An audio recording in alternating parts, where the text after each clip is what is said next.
Uma caneta pode ajudar no diagnóstico precoce do mal de Parkinson. Pesquisadores da Unesp em Bauru trabalham no desenvolvimento de um programa de computador que, aliado a essa canetinha, consegue ver os sinais do problema até 12 anos antes dos sintomas mais severos aparecerem. Parkinson é uma doença que, quanto mais cedo começa a ser tratada, melhor é a qualidade de vida. A doença de Parkinson atinge o sistema nervoso central e não tem uma causa definida. Ela compromete os movimentos e um dos sintomas mais conhecidos são os tremores, mas eles não são os únicos. A doença se caracteriza pelo tremor, a bradicinesia, que é a lentidão do movimento, alteração da marcha, alteração postural, face e máscara e uma alteração na escrita. Hoje já se sabe que a doença de Parkinson, antes desses sinais motores, desses sinais característicos da doença, o paciente 12 anos antes, ele já começa também a ter uma alteração do olfato, do intestino constipado e depressão. Por esse motivo, é importante descobrir a doença o quanto antes, e foi o que aconteceu com o Hugo. Eu comecei a me tratar logo.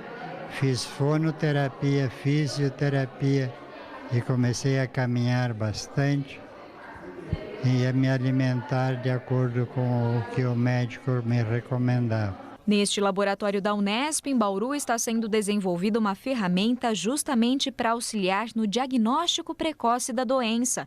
Esta caneta possui 6 sensores e foi desenvolvida por pesquisadores alemães. Ela capta todos os movimentos feitos por um indivíduo ao cumprir tarefas motoras e gera centenas de dados por segundo. Já este questionário, criado por uma pesquisadora da Unesp em Botucatu, foi pensado justamente para captar padrões de comportamento de pacientes com Parkinson. Juntos, eles oferecem um banco de dados para um diagnóstico mais preciso. Mas como mapear essas informações e chegar a um padrão de diagnóstico da doença? Esse é o trabalho do professor João Paulo Papa e do Cleiton, que foi orientado por ele durante o doutorado. Eles produziram um software capaz de ler e interpretar os dados gerados. Após isso, a gente pega esses dados, converte ele na melhor forma que a gente utiliza hoje, com as técnicas de classificação de padrões que a gente utiliza, e em cima disso a gente consegue obter a taxa de acurácia, que hoje o valor que a gente conseguiu obter assim, é de 90%, em torno de 90%, podendo afirmar dentro dessa classificação se o indivíduo, daqueles dados que a gente está classificando, possui ou não o mal de Parkinson.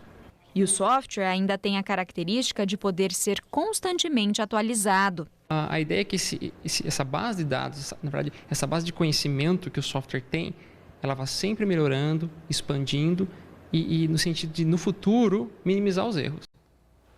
Tá aí, você viu que a perda da capacidade de sentir o cheiro é um dos sintomas do mal de Parkinson.